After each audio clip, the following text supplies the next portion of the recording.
I'm Katie LaGrone in Tampa Bay. Unnecessary excessive force, systemic racism. Florida's top cop reveal answers on how police and the community can now move forward. We're tired. We're tired.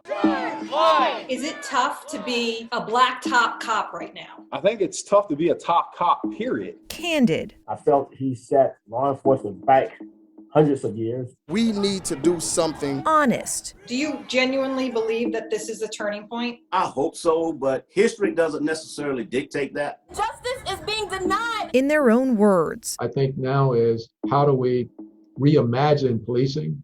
They are four of Florida's top cops, 2 city chiefs, 2 county sheriffs, who have risen to the top of the ranks in a profession that has historically not welcomed them. Are you black enough? Or are you blue enough? This is something that administrators like myself have had to manage, which our counterparts, white men, don't worry about those type of considerations. Sheriff Gregory Toney leads the Broward County Sheriff's Office. I have a different perspective. I come from a different background. I come from a different part of society where I've seen and absorbed these type of things. In a county plagued by a long history of racially charged police misconduct, he's its first African-American sheriff and one of just 4 black sheriffs statewide. You don't tackle this thing and look at it as a problem for just black people. We've got to make sure that we are actually hiring the very best police officers we can. Sheriff Walt McNeil leads Leon County, home to the state capitol, where this session, lawmakers passed police reforms aimed at increasing officer training and independent oversight,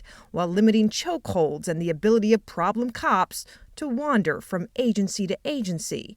Last year, a Yale study found more than 1,000 fired Florida cops eventually landed back on the streets with other departments. How many police officers did you fire this year? Nobody's ever asked me that. How many did you discipline this year? Nobody's ever asked me that. And what did you discipline them for? So we have to be forward thinking and get that information out to the community ourselves. We have to ensure that we are being held accountable to uphold those policies and abiding by those policies that we created. Palm Beach County is home to 5 of the state's less than 30 black city police chiefs, including Delray Beach Police Chief Javaro Sims and Chief Nathan Osgood of Riviera Beach, one of the state's only predominantly black cities, where the majority of its police force is also black. Our police officers are from this community, relate to this community, or went to high school in this community. I'm talking about in these types of communities. I'm talking about white and black, and they understand the makeup of the community and know how to deal with people. Osgood also believes recent killings of black men at the hands of white cops underscores the need for police in general to step back. We don't need to chase you from here to Kingdom Come every single time. We don't need to get into a physical fight with you every single time. We can find you and get you another day. There's sometimes you have to back up. Many departments have already added racial training, citizen review boards, random body camera checks, and early warning systems to weed out bad cops.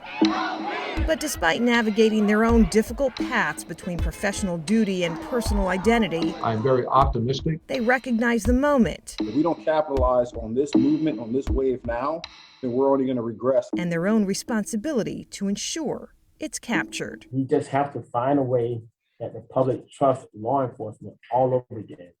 And no matter what it takes, if we have to get out there in the community every day and say hello, shake hands, kiss babies, we got to do this. We just have to do it. Katie LaGrone, WSFL TV.